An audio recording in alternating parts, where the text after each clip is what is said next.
done a lot of, I guess, technomancy. Yeah. I have utilized a lot of technology into my magic.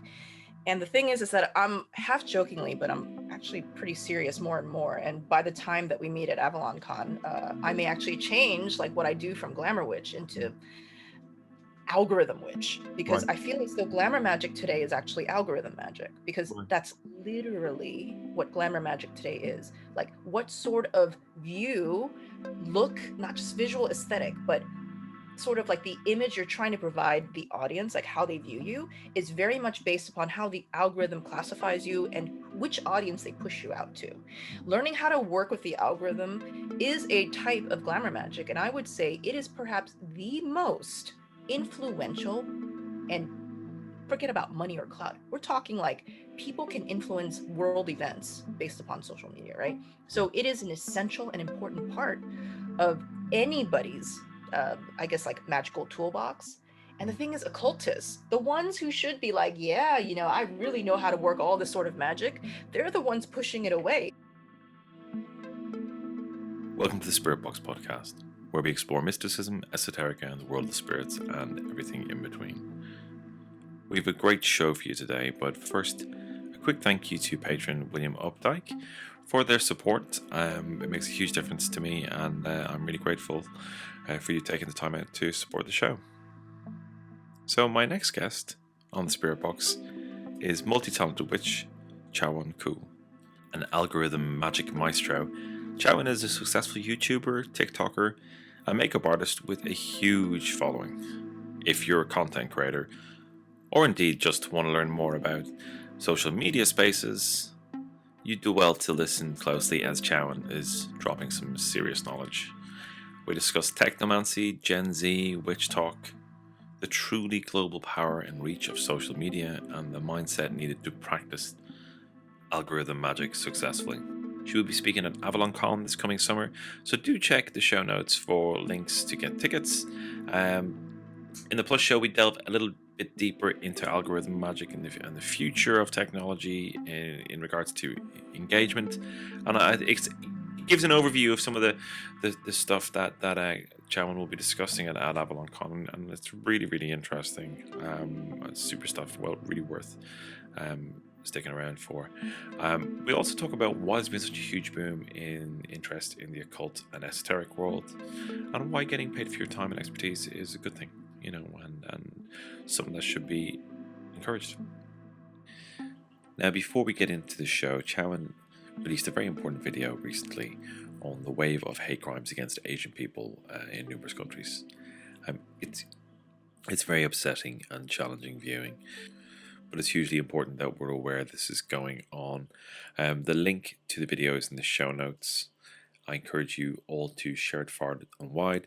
It's part of a wider campaign that uses the hashtag #StopAsianHate, so do remember to use the hashtag when you share it. So as a thank you from me to everybody who does take that action. Right, let's get on with the show.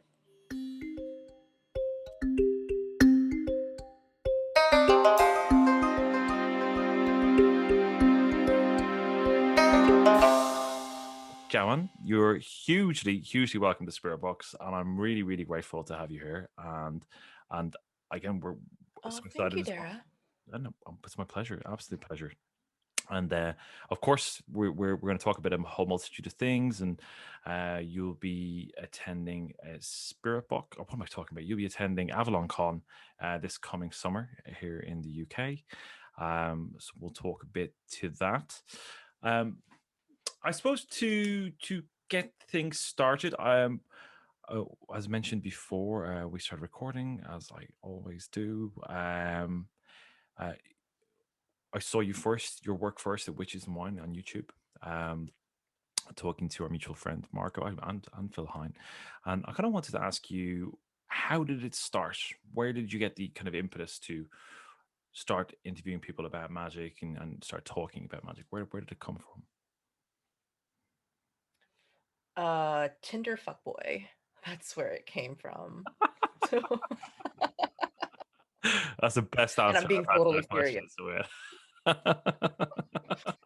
being totally serious. So I Yeah. think that a lot of people, they go into any sort of spirituality because they're in a lot of pain and they're Mm, looking for answers to ease and soothe that pain. And for me, mhm, I met this Tinder fuckboy when I was in Korea. mhm, So I moved to Korea and I lived there for about 3 years from about 2015 to 2018, 2019.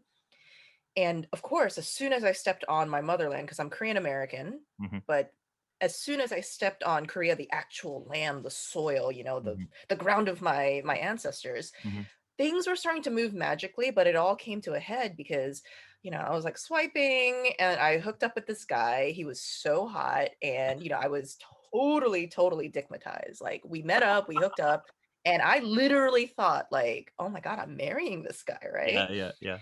It didn't work out though, Right. of course.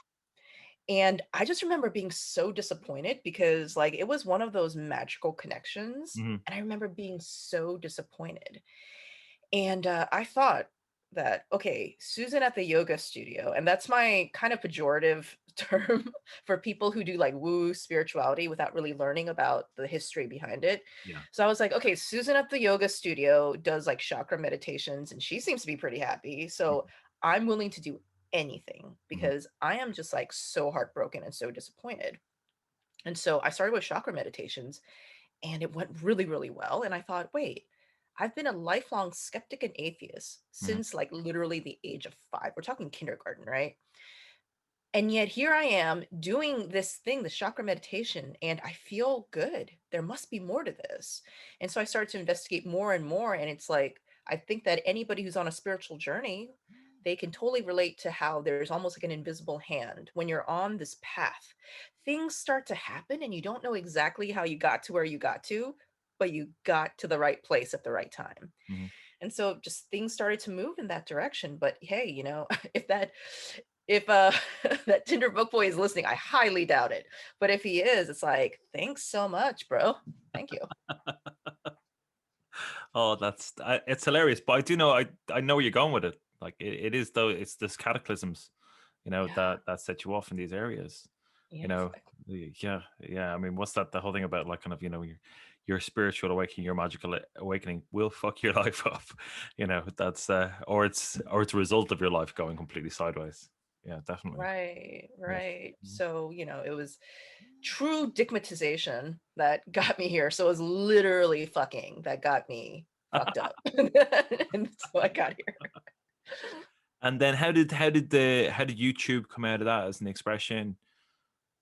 Oh, so I first started my YouTube channel as a mukbang. And for those who are really into food content on YouTube, Mhm, so I was in Korea mhm, and Korean culture basically started the concept of like eating rooms. Mukbang. Muk means like eating and bang means room. So like in Korea, karaoke is called norebang. Nore means song, bang means room. So my friend and I, we started to do a mukbang because we both love to eat. And so if you look at my first videos on Witches and Wine, I have not taken any of those down. You will literally see like two Korean American girls eating. And the thing is, I was the witch and she was the wine because she's Christian, like mhm. wine drinking the blood of Christ. And I was like, what a cool Okay. name. Oh, yeah, that is cool. Yeah, right. We were going down an escalator, I think in Coex, like at a mall, and I was just like, "Hey, Jeannie, why don't we just call our channel Witches and Wine?" And she was like, "Cool." And that's literally how it happened, Mm, in 30 seconds. But then I noticed that I was eating less and talking more about mhm, being a witch because I was really excited about this new like spiritual journey that I was on. mhm, And I'm totally self-taught when it comes to everything on YouTube. Like we're mhm, talking like I was like, okay, I think we use iMovie and I'm going to YouTube this. And it took me mhm, like a week to make my first video. mhm. And it was just really hard. And to this day, like I'm still not like an expert. I just do what I can do. Right. And then this is the serendipitous thing. So I somehow found out about Jason Miller's Strategic Sorcery Mhm, Facebook group because if you sign up for his email course, you kind of get to go into his Facebook group. And I was just like, cool, this seems like a low investment in terms of money and time because it's an email course and you get to go in a Facebook group. Cool. I feel like there's a lot of like expert occultists, more experienced than me, of course, who would know their shit. So I joined, and then I think very soon after I joined, there was this thing where they were talking about doing a blog hop. So each person was going to write a blog post, and that year's theme Mhm. was about financial sorcery. And so everybody else had like a written blog. Here I am, totally new, and I'm just like, I have a YouTube channel where I actually just eat a lot of food, but hey, I'll make a financial Mhm. sorcery video about it. And I did. And Jason Miller at the time, he did not know me, right? Like I'm totally new. But I was the only one who did a video, and I think Mhm. that caught his eye. Right. Okay. And so he mentioned me, and then I jumped on the chance. I was just like, Jason, you don't know me, but can I interview you? It was me thinking, I want to talk to the most experienced occultists that I can find, the Mhm. ones who've written the books, ones who, people who I consider to be more experienced than me, keep talking about in respectful Yeah. tones. Yeah. I want to talk to them and pick their brain, but I can't just do it like, "Hey, can you just spend like 15,000 hours on me just over email?" No, I think Yeah. it's much better if both sides bring value to the table. And I was like, I guess my value is that I'll interview you and I'll put it up on my YouTube. And he was very generous. I had like literally like 500 subscribers at that point, and they were all into the eating room stuff. So they were probably just like, what the fuck is this? But I interviewed him. I was so nervous. If you look at that video, if you look at that first video interview that I did with Jason, you can just see that I am so nervous. I'm like shaking. But he was super, super generous. And ever since then, he's been one of the biggest supporters of my channel. So I'm very grateful to him. Oh, that's awesome. That's Yeah. really cool. And I always find that's kind of, when you talk about the kind of the exploring this area and kind of like your own journey, that I don't know about you, but certainly it was with me when I decided to kind of go for it a bit more. Things just opened up really quickly. Like I was wondering, was it the same with you? It sounds like it. Yeah, I mean, literally, I had no plans. Like everything that I've done in the occult, there has been almost like no, I guess, almost like scheming in the beginning. It was more like, hey, Witches and Wine sounds like a cool title. You want to do a mukbang? Sure. Hey, I just happened to be in a room where they're talking about financial sorcery. And I had actually bought the ebook for Jason's financial sorcery. And I was just like, well, I read it and I tried it and it worked well for me. So let me make a video about it. If it had been any other topic, I Mm, would not have jumped in. I would not have been part of the blog up because I mm, was like, I don't know anything else. I literally started doing magic for money. mm, So it just happened to be the right topic. And Jason happened to see my stuff. And then Jason happened to say okay to the interview. And thanks to his very, I think, gracious and sort of like, I don't know, open-mindedness about coming on to a channel that has only 500 subscribers at that point. mm. Because of that, I was able to reach out to other occultists and say, Jason Miller was on my channel. So I'm kind of legit, sort of getting there. And so he really helped me out for sure. And it is hard to like those first 500. I like that is pain. You fight for every single one of those. Like yeah. And once you had that kind of that his name on board, things kind of opened up and it got a bit easier. Um, and people were interested in coming on. Uh, and was it a big jump from that to TikTok? Is it, is the, I mean, I am, I should really know more about it, but I know absolutely fuck all about TikTok. And, I wanted to kind of ask you about that kind of in general, because I mean, there's obvious generational things, and like where older people kind of sit in their Facebook world, and there's all those kind of different separations with generational. I mean, it is obviously kind of very broad strokes to suggest that lots of people are doing lots of different things.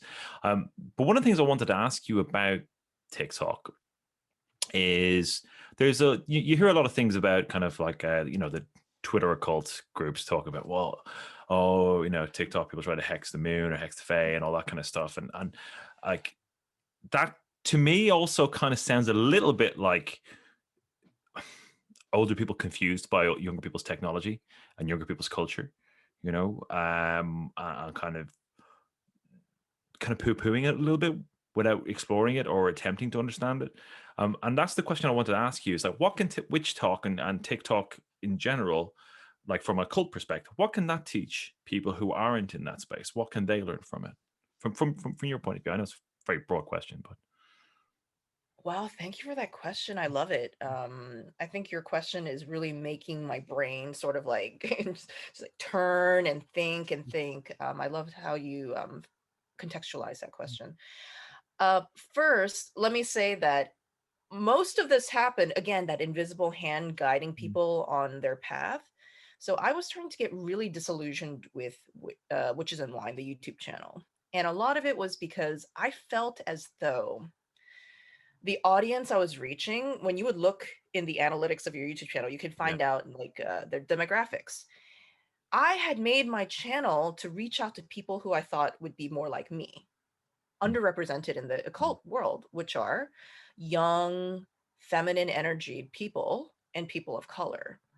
I was like, there's so many established occult podcasts and YouTube channels mm, for white people, for older people, especially for who I call the neckbeards, you know? So I was just like, and they're the serious occult channels. yeah, And I just saw my audience becoming more and more male. mm, And I was really disillusioned by that. I was really, really disillusioned. And I just wasn't feeling it, to be perfectly honest, you know? And then the pandemic happened and the lockdowns happened.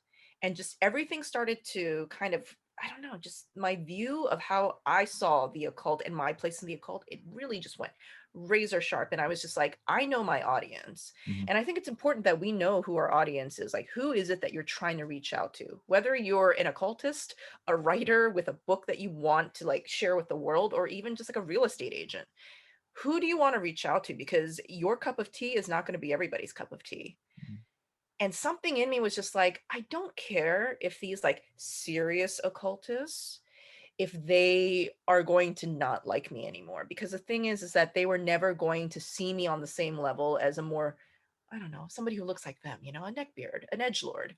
yeah. I mean, there's a lot of Like, joyless wonders.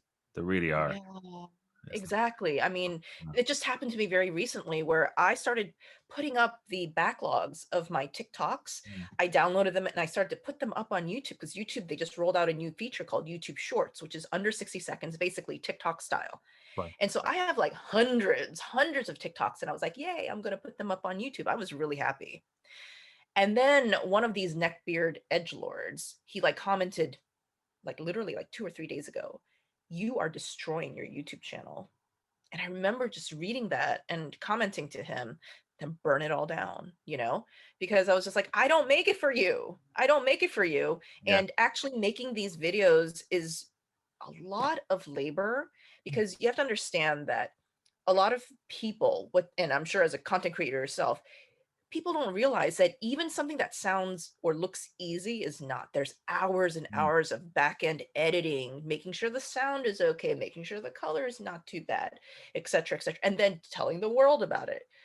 So each video, I was easily putting in 20 plus hours, mhm, easily. And the thing is that for the 3 years until I started TikTok, the 3 years that I was doing Witches and Wine with no TikTok, without any of this other social media, and most of my audience were these occult bros, they never really sent me any sort of thank yous. mhm. Like, they did send me, and I wrote a Facebook post on this, they would send me notes about anal sex, but they wouldn't send me any thank yous. Fucking hell. They, yeah, they literally wouldn't support me, like even with $1 on Patreon, you know, like I had like maybe $50 on Patreon, right? And it was in my description box. If you Mm, like this, support me. They would support like other occult channels, right? But they wouldn't support me. Um, so there were a lot, and you know, they got me up to maybe close to 3,000 subscribers on YouTube. So these edge lord types, this is what they were basically showing me in terms of like how they valued my work. And now they're saying, because I'm putting up stuff that is appealing to this younger feminine energy, I call them my girls, gays, and theys on TikTok, they're like, you're ruining your YouTube channel. And I'm just like, good, I hope I'm ruining for you. And it was only when I went on TikTok during the pandemic, and you know, like everybody else, I was super stressed out because you know, lockdown is not fun, and also because Asian hate crimes have increased dramatically across the world, but especially in America, because you know, Trump called it the Chinese mm, virus, the Kung flu. And I'm not Chinese, but people look at me and they will assume that I'm Chinese. So because of all that, I started to make TikToks. And at first I started to just make like fun TikToks. And then later, and like now, my TikToks are more informational. So it's more like I'm trying to talk about what I've learned from my YouTube channel. And the audience that I've built up, the community that I've built up on TikTok is absolutely amazing. I think what a lot of older people may not realize, and I'm an older person, I'm Gen X. A lot of people are just like, no, you're on TikTok and stuff, and you seem to like really enjoy using like all the slang and stuff. You must be, no, I'm Gen X. Trust me, Right, squarely Gen X. But the thing is, what a lot of people don't understand, the older people don't understand, is they come from a world, these older people, they come from a world where there was advertising. Social media cannot be treated as advertising. Like, I made a book.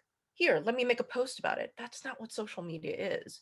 Younger people understand what social media is because they grew up in a world where interaction and community was what social media was actually used for. Facebook was created for college kids, initially for college kids to connect. So, in the beginning, it was like a bunch of like college kids at Harvard, like trying to like hook up with each other. That's what Facebook, that's what social media really started. And Twitter, like Twitter also is just you talking about what you ate for lunch. So the thing is that once older people got into it, they were just like, oh, I know TV and radio, and then you do like radio spots, right? You talk about the book you just wrote or something.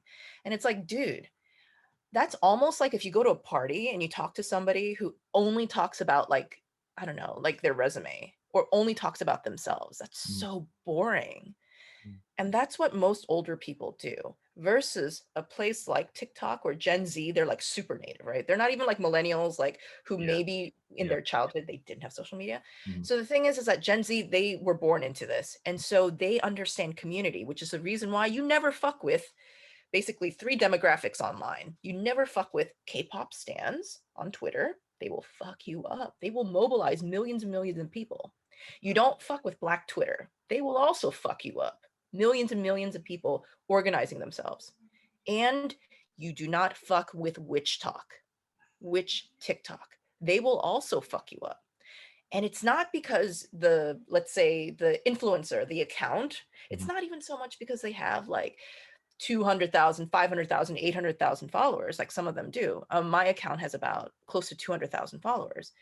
It's because the community will band together and millions of these young witches will hex you and sometimes like even go in and like drive you off the platform. Like my community, like I am impressed by them, and also like they're always saying, oh my god, Jowan, like if anybody says anything mean about you, you can curse them. That's so scary. And I'm just like, no, I'm scared of you guys, kind of, because I have seen how Yeah. they have taken some people who have been like kind of like an asshole, like they've come onto my account and made asshole comments. I have seen how my community has literally taken these accounts and either made them private, driven them off the account, made them delete their accounts, or made them like take a break from their accounts. So that's what older people don't understand, this idea of community on social media. They only see it as advertising, which is the totally wrong way of saying it. That's really interesting, and I think the other really interesting bit about that, you talk about how your community, your followers, they're almost like an immune system for against neckbeards. Like they sound like they just completely close ranks around, and I guess they protect what they love, right? And I do I do see what you're talking about on YouTube. Like, you don't get an awful lot back, but you do get a lot of shit. Like when I was explaining to a friend of mine, actually my co-creator on Sigil Engine, when we were talking about kind of what we'd done on Reddit, and like there'd be an occasional negative comment, and he'd be like, "You really, we should respond to that." I'm like, probably not. Don't worry about it. There'll be about another 10 more. And like, it's like, just go and look at any of my YouTube videos, and you won't have to scroll too far, and you'll find someone. Right. And it's remarkable that that just seems to be um that platform. Like, it is incredibly toxic in terms of attitudes. Like, and I think it's fantastic that that Witch Talk responds that way, and it has that kind of repellent force to just push dickheads away. That's great. It can be used for good or evil. Well, yeah, I guess it's a flip side to all these Yeah, things, the right? hexing the moon thing was one person made a conspiracy theory and then Witch Talk ran with it. So information, Right. like, it travels fast. People can get hyped up really quickly over nothing. There's a lot of canceling and a lot of people cursing each other, but that's, I don't know, when you're young, you kind of do that. So I just don't pay that much attention to it. But I think the main thing that I would encourage people who are right now shitting on TikTok, excuse me, Mm. shitting on TikTok and don't really understand it is to realize that it's a community.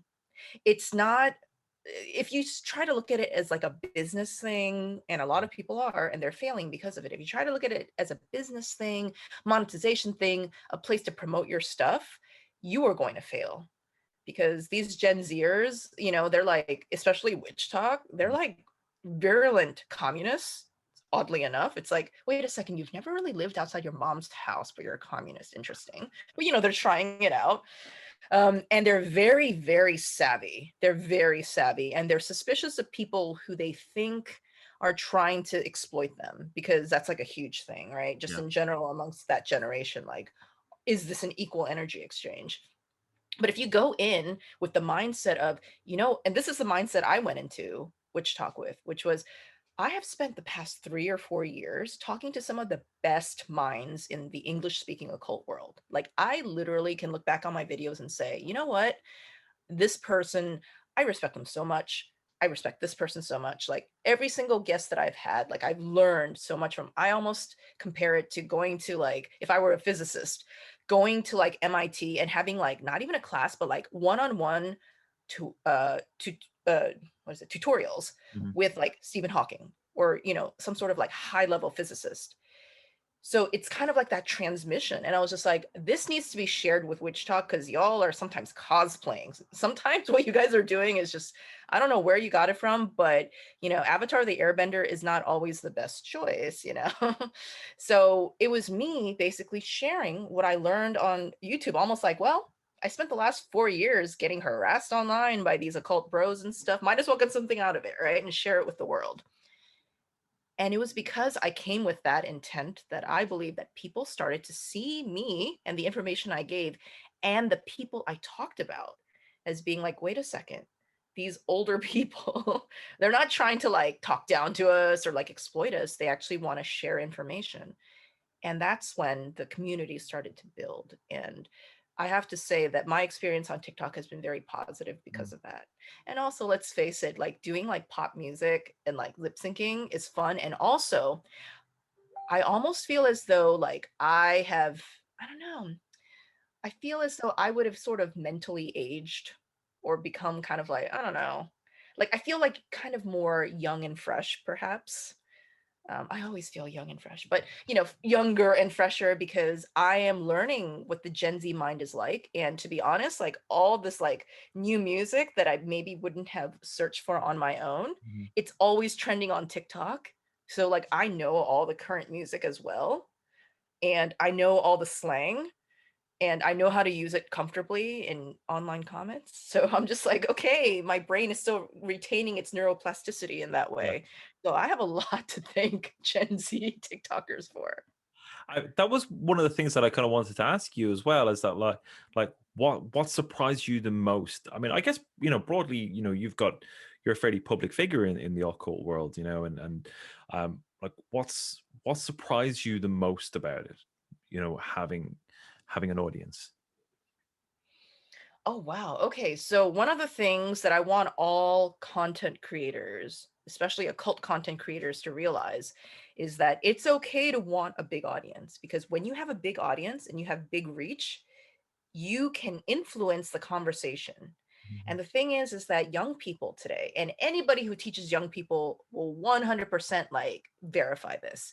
Young people today, they don't have the attention span. And if they do, they don't necessarily want to watch like 5-hour videos or read this huge, thick book that's written by who they consider to be, oh, you know, some white cis hetero dude who was sort of propped up by the institutions.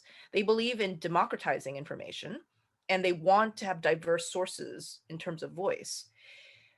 And a lot of it is about being accessible. Can you say the information in a way that's accessible for them? Because they're just simply not going to, unless they really, really trust you, but it takes a long time to build that trust. They're Right. not going to go through they're not going to invest that much time into you. They want to see a series of short form videos where you demonstrate your expertise, and they'll watch maybe 7, 8, 9, maybe even up to 30. So basically 30 minutes of you, or 60. I have some people on my TikTok, I will know that they've binge watched my content because I wake up and there's like 200 likes from the same person. And they've literally watched something like what, like 2 hours worth, 3 hours worth of my TikToks. Hmm. And then they go onto my YouTube channel. That's how Gen Z works. And I don't blame them. They are inundated by information and they're inundated by so called experts. And it's sort of like, why should I trust you? Why should I invest time in you when I could be playing video games and chilling with my friends instead on Xbox, Hmm. or like being on Clubhouse and like, going into like hookup rooms? Why should I? I totally understand that mindset. So because of that, I really think that it's okay for occultists, especially more established occultists, to be like, if I want to be part of this conversation for the future, because these 20-year-old Gen Z witches, in 10 years, they're going to be 30. If they know you and trust you from the time that they were formatively becoming into a witch or going into the occult, even if they don't stay officially a witch, the fact that they trusted you, and if you maintain a clean legacy where you're not trying to exploit them and instead they got something wonderful out of the interaction, they will remember you. And when they're 30 years old and they have like maybe a more higher paying job, they're like a mommy blogger, whatever it is, they will remember you because people of that generation, they see the people that they learn from and follow as part of their personal brand. You are literally a part of their personal brand, and who they follow, their network, makes up who they view themselves as. You have to understand that the Gen Z people, the way that they view their identity is very different from older people because so much of their life revolves around this like virtual reality world of social media. I know everybody who's older than like 35 is freaking out because of that documentary Social Dilemma. Like, oh my God, we're going to delete social media. And thing is that younger people, they don't have that sort of paranoia. They don't have that mindset because all their friends are on Twitter and Clubhouse and TikTok. That's their life. That's literally their life. This is so normal for them. So if you're an occultist and you're thinking long term and you want to influence the conversation, forget even money, forget selling your book, forget selling your course. If you want to influence the conversation, you need to get on social media where these younger witches are, even in 5 years when they're 25 and they have their first job out of college. Hmm. Think about it then. And they have more disposable income and they have more influence because, they have a wider maybe circle because of their professional life. You have to think long term like that. And instead of being like, oh, all the occultists that I know, they're on Facebook or they're not even on social media at all. Well, you know what? Those occultists in 10, 20, 30 years, they're going to be gone. They're going to be gone. Hmm. What then? What then? So you got to get in now. 2021, I'm telling everybody, 2021 is the last year to really jump in Hmm. on this short form video before the entire sort of like, I'm going to say the land grab becomes super hard. 2020 was actually the best year to jump in. Hmm. I was very lucky. 2021 harder, but like YouTube Shorts is coming in, Snapchat Spotlight is coming in, but starting from 2022 and maybe even the end of 2021, it's going to be a lot harder because the marketplace is going to be a lot more crowded. Yeah. So I encourage everybody to jump in now. Yeah, I think that's very sage advice. And like there has definitely been a huge jump. I mean, as you very articulately laid out in last year and on into this year, and it's the volume that's really surprised me. Yeah. And like the level of like the huge audience you have, it's amazing. To think that you have that reach. That's a really incredible thing. And what what's the worst thing about that? Just flipping up. I mean, one thing I found myself kind of developing. I'll be a small but loyal, lovely audience of people who follow the podcast, and then kind of like a massive spike around Sigil Engine. Part of it freaked me out. Part of it really weirded me out. Like that reaction. I was like, whoa, okay. You know, um, I think it caught me by surprise a little bit.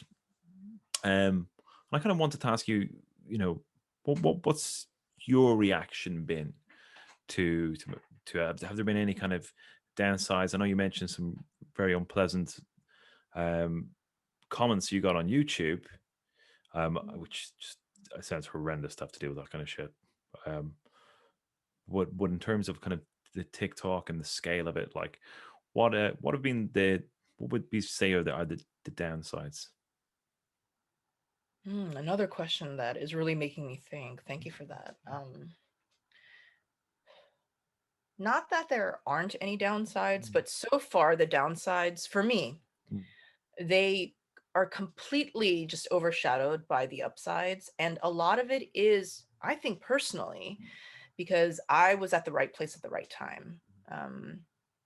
A lot of this social media stuff, to be perfectly honest, is getting in early or getting in at the right time. It's just like if you got on Instagram and got big like before 2016, it's kind of like that, because algorithm is just one of those things where once that algorithm changes and it becomes less organic discoverability algorithm and more of like a let's try to niche it down algorithm, it's a lot harder to build any sort of reach, which is one of the reasons why, again, like literally like less than 5 days ago, I just wrote a post on Facebook about my experience on Clubhouse, which is right now sort of like the next sort of algorithm sort of jump for me. Yeah. Like I was in a room yesterday with like 21 Savage, the rapper. He has 2 million followers on Clubhouse, and his Clubhouse room was boring as fuck, and yet I was there and I followed him.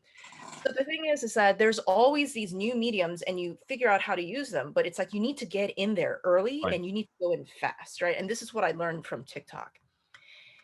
And one of the things that I've realized is that the downside of all of this is that I think the marketers call it like shiny object syndrome. It's Mhm. like, ooh, what's this shiny new object? Ooh, what's this shiny new object?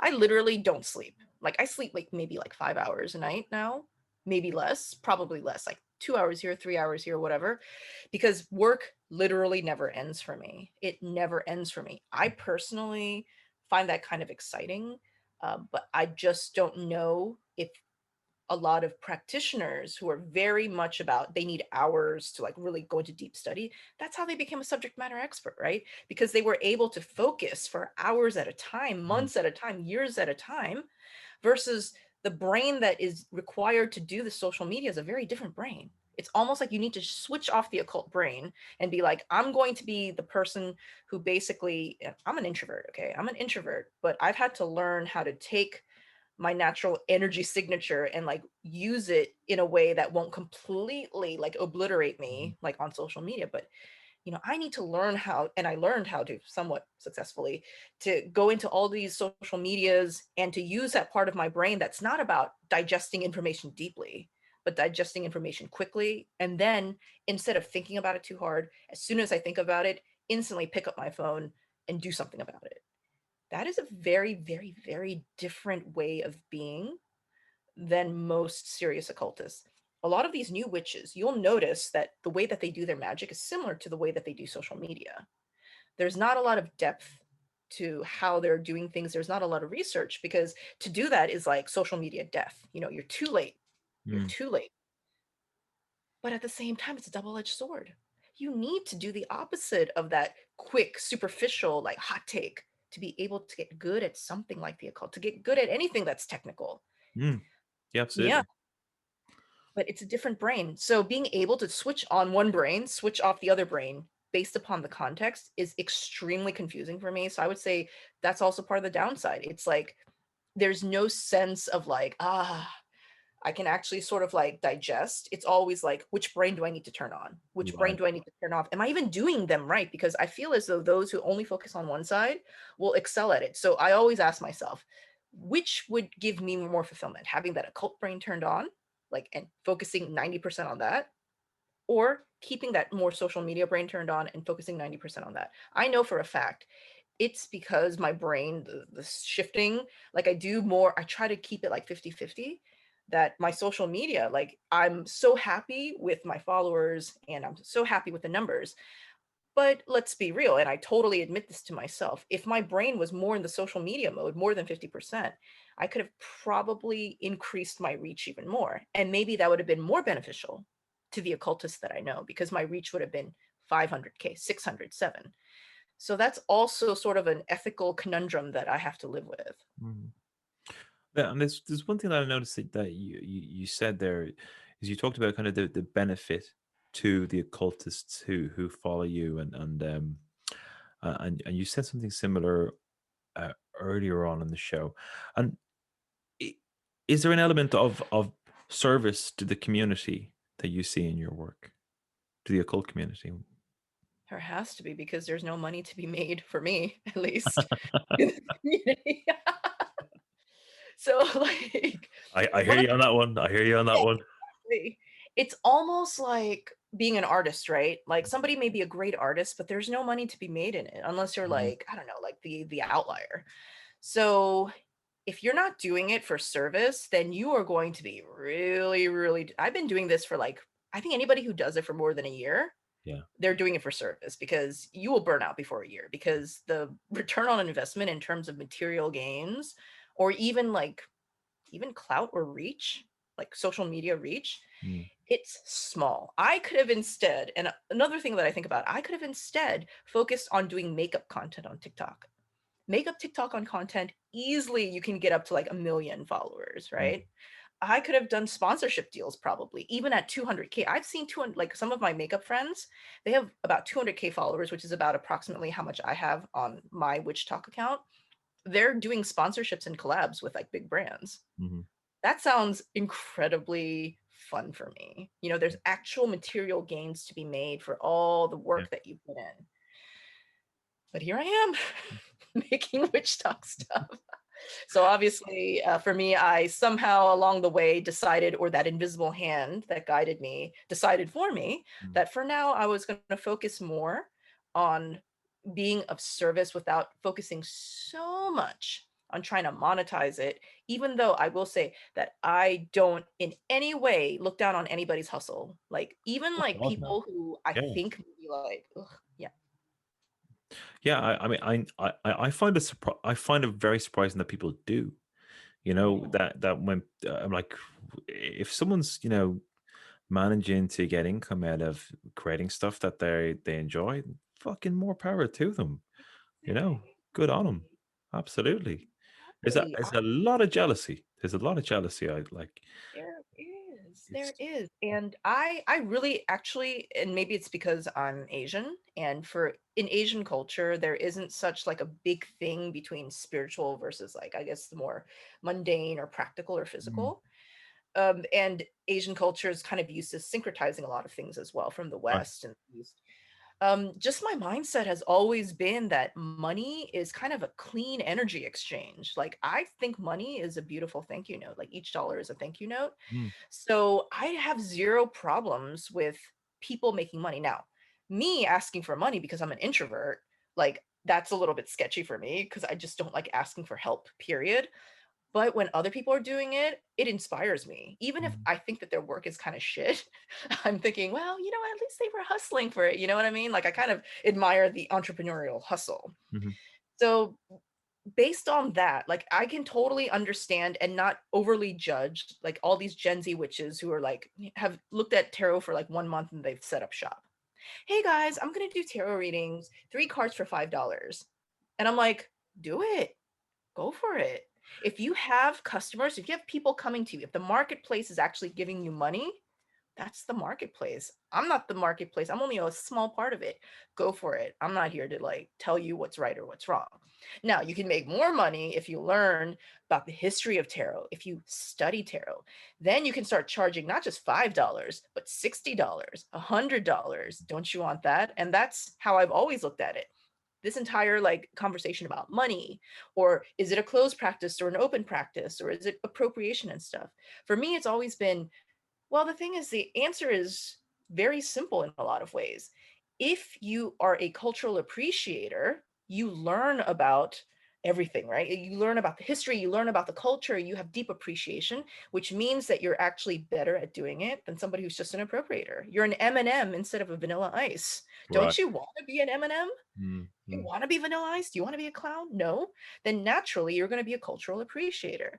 Oh, you are, again, like, you want to charge money for your occult services? Learn extra. And then once you become an authority, oh my God, the amount of money that you can charge. Some astrologers who work in cryptocurrency right now and who do public sort of astro predictions that have sometimes, or maybe even oftentimes, been proven right, they're making thousands, tens of thousands of dollars a month. Don't you want to do that?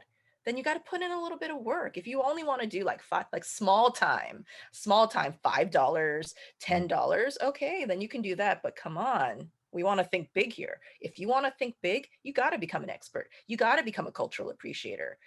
That's naturally going to lead to good behavior, like respecting close practices, like appreciating culture, like studying. So for me, this is all based in practicality rather than morality. I think it's a fantastic take. I really do. I really appreciate you sharing that. It's always struck me as a weird thing why there's an expectation or some kind of, you know, negativity associated with getting paid for your expertise or even your time.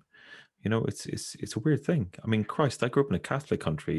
You couldn't walk by the church without a fucking bucket coming out going, give us just give us some money, Like, how does that get a pass?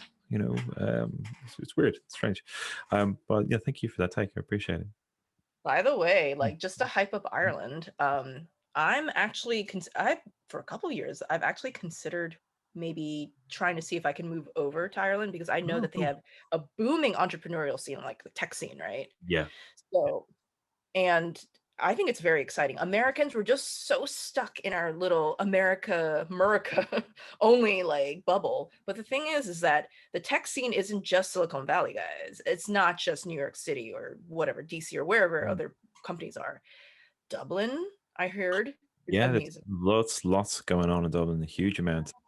Um, yeah, they've. I mean, one of the big things is like nearly all the kind of the real like big kind of tech giants, nearly all their HQs, the European HQs, are in Ireland. Um, you know, Amazing. well, there's Yeah, a lot of tax benefits, that they're milking perfect. essentially. But yeah, there's a huge amount of talent there, developing lots of interesting stuff. But I think like looking at technology and magic is a really interesting thing, and one of the things when you were talking about TikTok and how Gen Z's engage in that kind of that quick engagement with something, is this a benefit? Is it worth my time? Yeah. Because they have an unbelievable range of choice, of stuff that they can invest their time in. Um, you know, it really struck me when you were saying that about like the stuff we did with Sigil Engine, in that like we were trying to design something that was useful, but also we tried to purposely make it as cool as we could, just to look Succeeded. as cool as it was, to give it that sense of, to make it have assume some kind of value to it, through the experience, You, so you guys exceeded so hard. Like, I actually put up a TikTok about Sigil Engine because I saw it on Marco's mm, Patreon. So actually, the original credit goes to you, the creator, and also to Marco for putting up it on Patreon. So basically, my TikTok is me kind of curating who I see as yeah, being great occult voices. When they share information, it's me kind of like mm, increasing the signal of what I think are amazing new occult thoughts or amazing foundational occult thoughts. When I saw Sigil Engine, I was like, holy shit. Like, I just knew Gen Z would love it. And they did. Like, I think there's over like 200K views so far on that TikTok. And I still get comments about it to this day. There's still well, people thank you so much. engaging with it. Thank you so much for sharing. No, thank you. Thank you. People would put in the comments stuff like, oh my God, thank you for sharing this. Like, I don't feel as intimidated. Because a lot of times, Mm, because Gen Z, if you don't put it in a video, and you know, a lot of occultists, they're complete and utter shit, I'm sorry, at explaining complicated things. So Mhm. they make things more complicated than it needs to be, right? And so maybe they've gone on YouTube and they've looked at stuff about sigils, and it's just so confusing for these young witches. But now they can go and pop in whatever their petition is on Sigil Engine. They can have a beautiful, and they're very aesthetic. Gen Z is very aesthetic. They can have a beautiful, very witchy looking sigil that they're proud. They're proud to Mhm. share with their friends and say, "I'm a witch. I'm an occultist. Look at this cool looking thing." And again, it's part of their branding, and part of that branding is the visual aspect of it. Yeah. And when they make their own sigils, maybe they'd be like, "Oh my god, this line is wobbly, I'm not good at drawing, whatever." But Yeah. this beautiful sigil that they created from Sigil Engine, they're like, "Yes." So they're eager to share it as well, and they feel like they're a part of the community now. And I think that was the best thing that came out from this entire interaction, and that's why I'm so grateful that you and your partner made Sigil Engine, because a lot of these witches, they are they're like the weird kids. You know what I mean? They're the weird kids at school. A Awesome. lot of them, there's a reason why I call them girls, gays, and theys. Mm. My girls, gays, and theys. You know, a lot of them are living in small towns. They don't have a lot of safe places. They're looking for community. They're dying for community. And that's why they're on Witch Talk. Mhm. But so much of Witch Talk is like other young people trying to scratch their heads and be like, "I think this is how you make it." Or maybe there's another young person saying, "Oh, this is definitely how you do it." And then it turns out that it's not like that, you know? So Mhm. they're just like, who do I turn to? Who do I trust? I don't like any of this. But then once they see a resource like Sigil Engine and they could actually put something into a website and it comes out and there's something tangible for them to hold, not only is it a sigil for them, but it's also a symbol for them to say, "I belong in a community. I'm not the Oh, kid who's just being bullied at school, who's being called all these names, who feels like scared and ostracized. I am part of a community." And I think what you actually built, it wasn't just about like this magical picture. It was the feeling of community that you provide. And thank you so much for that. well, thank you for sharing your views in that way. It's a really interesting eh, reflection on it. Thank you. I appreciate that. You know, when when we when we made it, when we created it, like we did genuinely set out to go, how can we make something really just like fucking cool, you know, and fun and enjoyable and all that kind of stuff. Um, but there was another element to it, and this is a bit that I wanted to ask you about, kind of, you know, your reach and your audience. Is that one of the things I was thinking about was, as we see technologies that use magic to communicate or communicate magical ideas, or log magical ideas, how they've changed through time, when we've had things like, you know, oral repetition from shamanic and druidic cultures, through to like the very first handwritten grimoires, and then into print, and then into kind of mass print, um, and and so on, until you get to something like Sigil Engine, which is using technology to do some of that creation for you. One of the things I found really interesting is you have people who would kind of say read off PDFs of books, right? They read off PDF of books, but in the same breath they go like, "Well, Sigil Engine doesn't work because it's doing digital stuff," and I'm like, "But you're kind of like, one works, one doesn't," you know. And I get people who want to do things a manual way, totally get that, you know. But one doesn't necessarily, you know, make the other invalid. Um, but beyond that, beyond kind of that sense of kind of using a tool to create something magical, beyond that, I think there's also that kind of idea of kind of like collective psychic energy with single points of focus. So like Sigil Engine has a point of focus. We've got a lot of kind of intention pointing towards it as a thing, you know, be that an egregore, or be it, you know, just a single point of focus. But similarly, you know, your audience, your TikTok, you're a single focus point for you know, people looking to learn, um and kind of look up to you, and respect you and value your opinions, and you know, want to learn what you want to tell them, and what you curate. Um, what's your take on that? Being that kind of, I got like, is there you? I'm being a bit clumsy on my language, but like, is there like a sense of that around you, that you're becoming something more than just how you'd see yourself? I'm not There, even you sure if asked I'm some of making the sense. best questions. Wow. Amazing. Amazing. I appreciate this question so much. And I'm really like starting to dig into my brain, like really starting to analyze this. Wow. You bring up some very good points. And the first thing I want to bring up is that this idea of like books are okay, those are official, but technology, ew, that's not real occult, right? Yeah. Which is funny to me because I'm just like, well, wasn't the first wand that a witch used, wasn't it their finger? Right? Mhm. It was the thing, it was an extension of their energy. And guess what? This is what we do on our cell phones. We are literally using a Oh, I wand. like that. Yeah, I like that. Yeah. I have done a lot of, I Mhm. guess, technomancy. Yeah. I have utilized a lot of technology into my magic.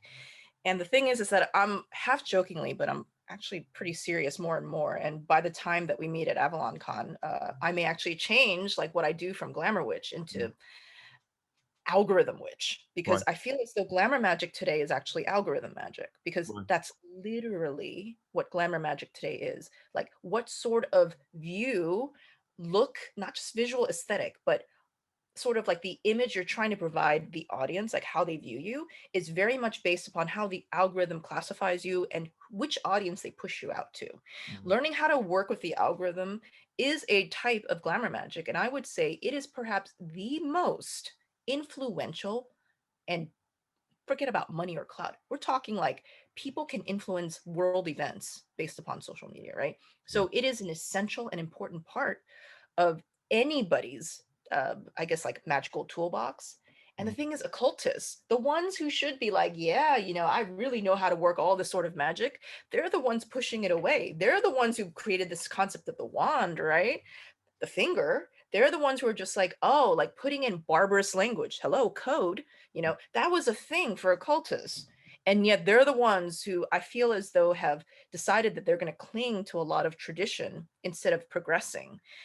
And this is one of the reasons why, like, I have so much respect for those who were in the early chaos magic scene, because what they were doing was, I think, kind of similar to what a lot of witches today in Gen Z are doing. Yeah. The witches today in Gen Z, yes, because their brain is functioning a little bit differently, maybe they don't go as deeply as chaos magicians back in like the 70s and 80s and 90s, but it's that same sort of like, what works, like what is working. And guess what? Some of these witches, their algorithm magic is so on point. I have a friend. She and I love each other. Like, I've never met her in real life, but she's a TikTok friend. And her name's Frankie. She's barely 20 years old. And I think she may have the biggest witch talk account. She's closing it at 800,000 followers. Wow. 800,000. Okay. She's the sweetest person ever as well. Mhm. And the thing is that she has figured out how to incorporate that algorithm magic with her practice. And I'm sure that a lot of occultists today, they will look at her TikTok and scroll through and be like, this isn't real magic. This isn't real magic. This isn't real. Says who? Is there a council of witches who decides what's real and what's not? Yeah. Because as far as I'm concerned, 800,000 people around the world are looking at Frankie's TikTok and saying, this is the conversation that we're having about magic. This is what magic looks like. She is influencing the conversation about magic for almost, and probably her views are much more than like just 800,000 people. Those are just her followers. Mhm. So basically, she's influencing millions of people about the conversation about magic. What are you, the occultist who is poo-pooing and Mhm. shitting on like these young witches? What are you doing? Do you have a million people that you're influencing? And not just influencing, Yeah. they are rabid fans. They are total like Team Frankie. Right. Is that what's happening? No, I no. mean, again, you're talking about like, that's massive. Like, and the Huge. cultural influence, and indeed the magical influence by extraction, is fucking huge. Yeah, that's incredible. Yeah, really incredible. It I love it it. is. Absolutely love it. It's and the thing is that like granted there are definitely big witch talk accounts, 400,000, 500,000, who I wouldn't recommend, right? Like they're kind of like I personally don't see them as being on the same level as Frankie. Frankie's young, so it's not like she's saying everything that's right or, whatever. But the thing is I can see that her heart is in the right place.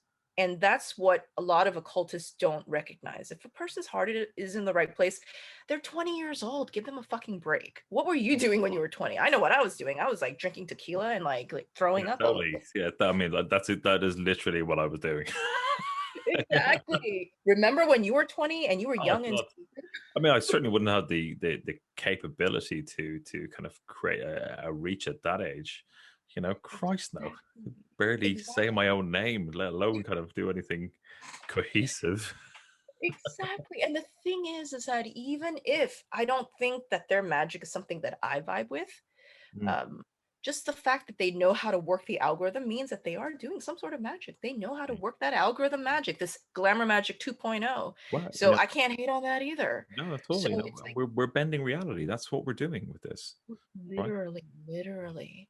So I have to say that my account, like, there is a formula to this algorithm magic, much like there is a formula to doing a lot of rituals. There's a formula to looking at a grimoire and conjuring up spirits and drawing them down into crystals. There is a formula. There is a kind of like a loose set of like guidelines, right? It's the same with this algorithm magic. And I'm going to call it algorithm magic so that the witches who are kind of like starting to cross their arms in front of their chest so that they can maybe open their minds up a little bit more. So there are guidelines. Think of it as like doing a spell. Okay. Think of it as best practices when doing a spell. There are best practices when doing algorithm magic. Mhm. I don't personally practice a lot of those best practices because, for example, I am not willing or I'm too shy to get in a bikini and do a dance. If I did, I know that I would have way, way, way more followers, but I'm too shy, right? So I'm not going to do that. I'm not going to, I don't know, do even fully clothed. I'm not going to do like those crazy meme dances because I just don't think I'm that good of a dancer like these kids, right? Mhm. Again, like each platform has its own algorithm magic. And for TikTok, the things that are best practices there, they may not be totally like in line with what I feel comfortable with, but there are, let's say, 20 other best practices that I do feel aligned with. And that's probably the reason why, even though I don't have like huge amounts of followers, like 400, 500,000, I feel comfortable with what I have. And I feel that most occultists, no matter your age, no matter how you think you look like, whether you think you're attractive or not, or, whether or not you think, oh, I'm not good at speaking, don't worry. You follow at least, I'm going to put out a random number.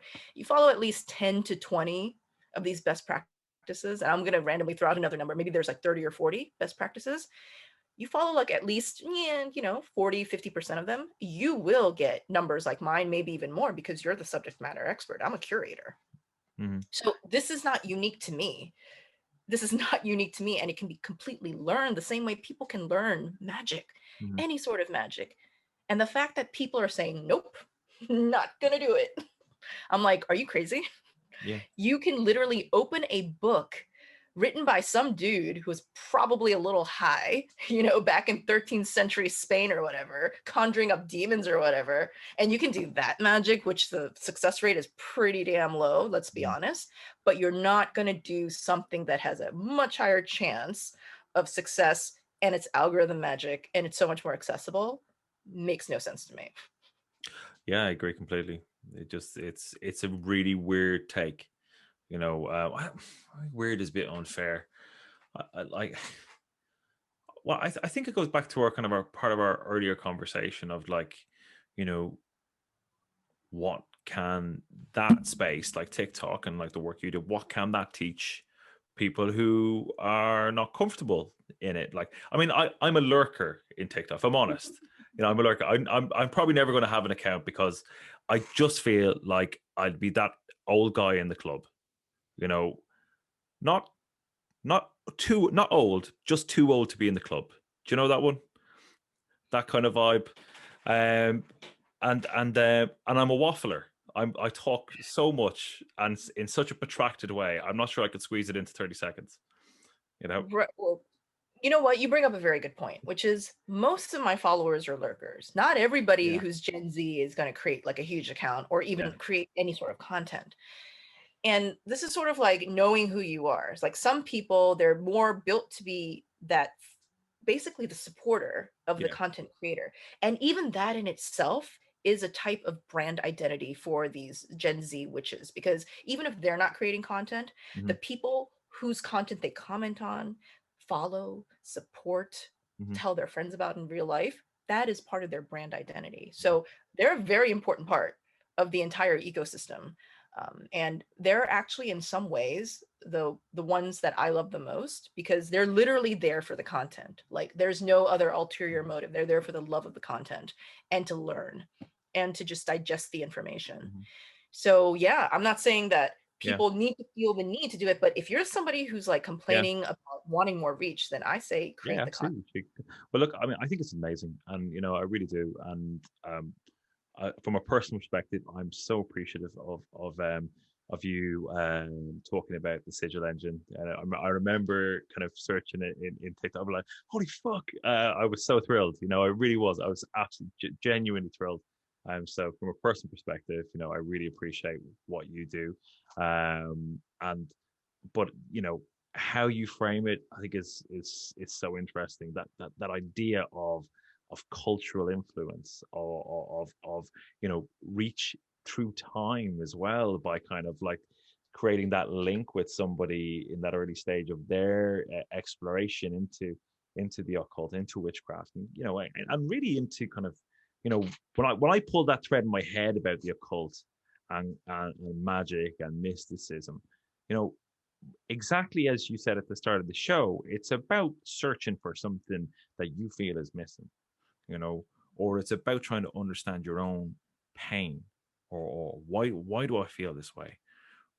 Is this really it? It's always like big fucking questions, that like that drive you down this route. Um, and I think it's great that there's a community there where people can explore those questions and get answers. And like, I mean, didn't exist when I was a kid. So I think it's really important. I think it's huge, and I think it's a lot of it is a lot of the kind of content and stuff that you guys create is why there's such a huge interest. It's why there's this massive groundswell. So yeah, a second thank you for that kind of work. No, thank you. And this is also kind of like my way of trying to maybe be a bridge between these new Gen Z witches Mhm, and the experienced occultists, because I think that there is a lot of sort of like I don't know, suspicion between the two camps. mhm, And the thing is that you have to interact with each of these groups to understand sort of like the good points and bad, because let's face it, these experienced occultists, there's lots of great points, but there's also some negative points of interacting with them, fucking right? right. Yeah, Jesus, yeah. Yeah, so it's like, don't think that one group is better than the other, but the Mhm, thing is that we need to realize that these young Gen Z witches, they're kind of like that the chaos magicians from like the 80s and 90s. They're like yeah. bringing in fresh new blood. And Pumped. they are the ones who are going to be like the Scarlets. They're going to be the ones creating like the Mm, occult presses in the future. They're the ones who are going to be bringing the occult into sort of like this new next level way of mm, disseminating information. mm, So, because I know that a lot of people today, they got their start in chaos magic. mm, Same thing with Gen Z witches. They are probably going to move on from what they're doing right now into a totally new form of magic, perhaps, that we've never even considered, yeah. because they have completely different tools now. So instead of focusing on the tools, which is not magical whatsoever, because magic can be any sort of tool, right? And the fact that we're focusing too much on the tool, I'm just like, let's try to get our gazes out from what's unimportant and what's Mm, actually important. Are they getting results? And you know what? Like somebody like Frankie, somebody who has a huge following, at age 20, they are actually making a living, getting book deals, etc., from doing occult yeah. stuff on TikTok, which leads to, things like brand collabs as well, free swag, Mm, like they are actually getting the just practical, mundane marketplace to recognize them. And to get recognized by the marketplace, that's a thing. That's a big deal, because the marketplace, in a lot of ways, it's a meritocracy. It's telling you your idea has legs, you Yeah. know, and they are the ones who are telling the rest of the world, hey, magic isn't just about Harry Potter.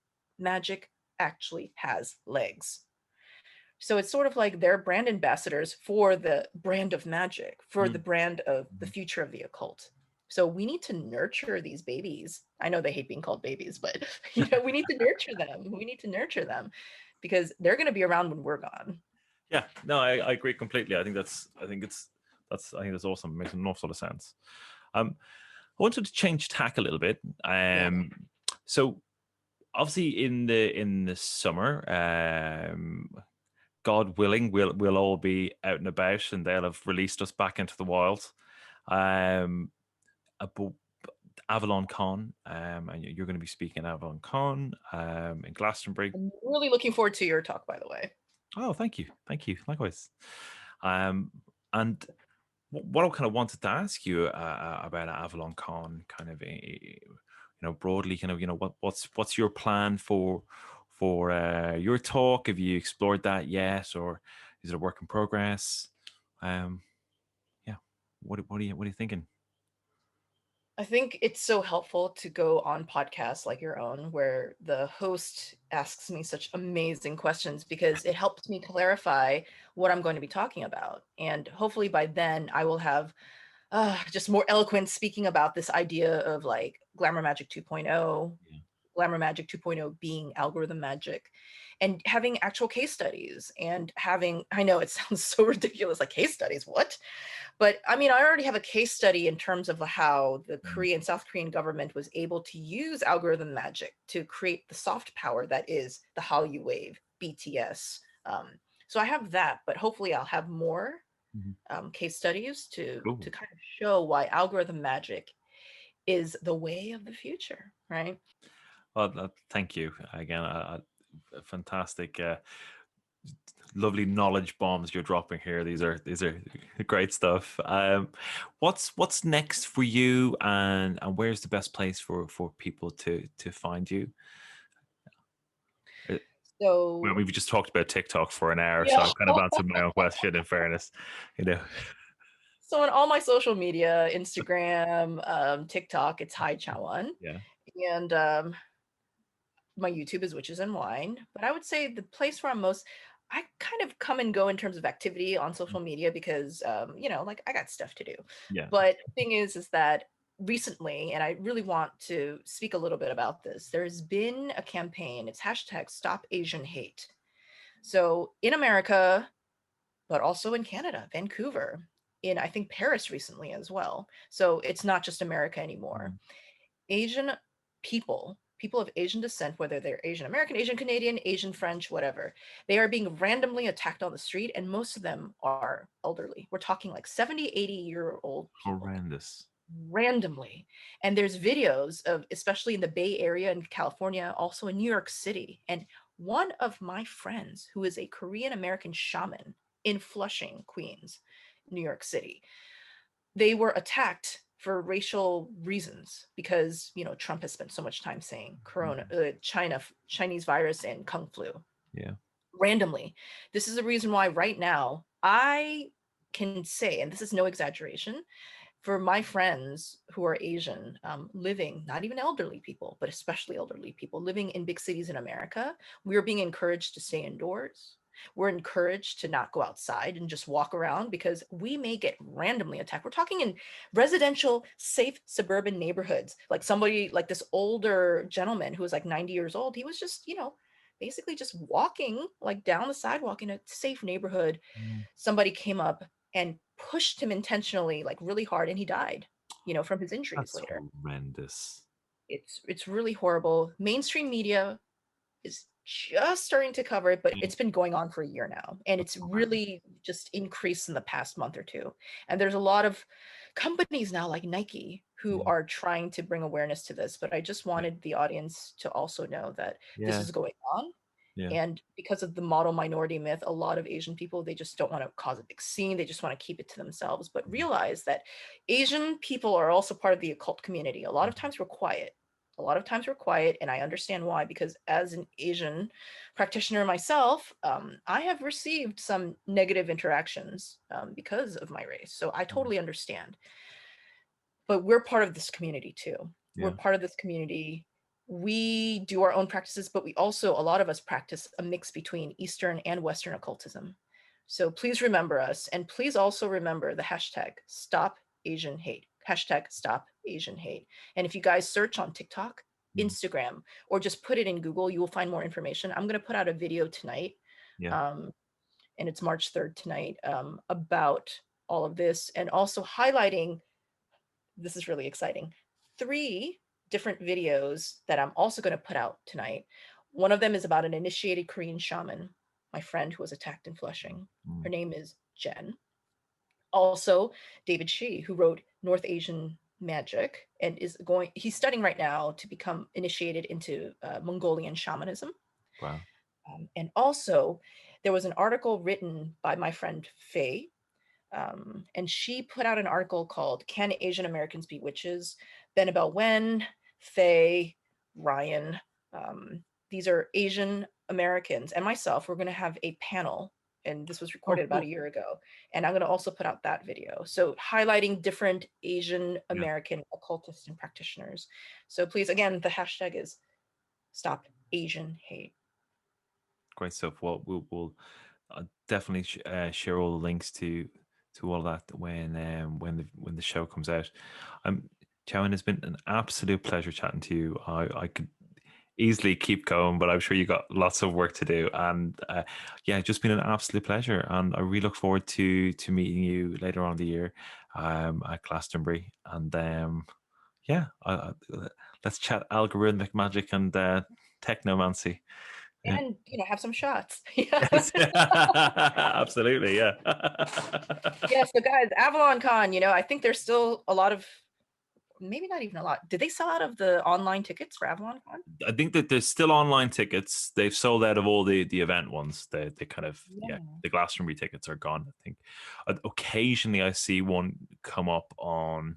I think there was one on AvalonCon Twitter about one of the experience Okay. tickets came up again. But yeah, I think the on location ones they were gone They're sometime. all Yeah. Well, guys, Yeah. the in-person, in real life stuff is all sold out, unfortunately. But please, if you would like to hear Dara and I, maybe we can even do a panel, an impromptu Yeah. panel about just Absolutely. algorithm magic or whatever. You guys can definitely get online tickets still, and I highly encourage. The lineup of speakers is stellar, is absolutely stellar. Yeah, there's So some cool people. yeah, so please, I hope to see everybody there virtually as well as in person. Awesome. Thank you. It's been great chatting to you.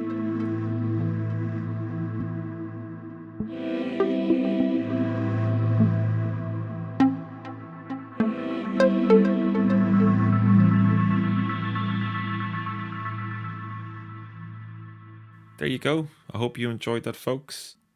Be sure to follow Chaweon in the numerous links in the show notes and check out her work further afield. Of course, don't miss her show at AvalonCon, where she'll be talking about her work and exploring the ideas around algorithm magic. I know I'm looking forward to seeing that one. Right, that's it for me. Take care and thanks for listening.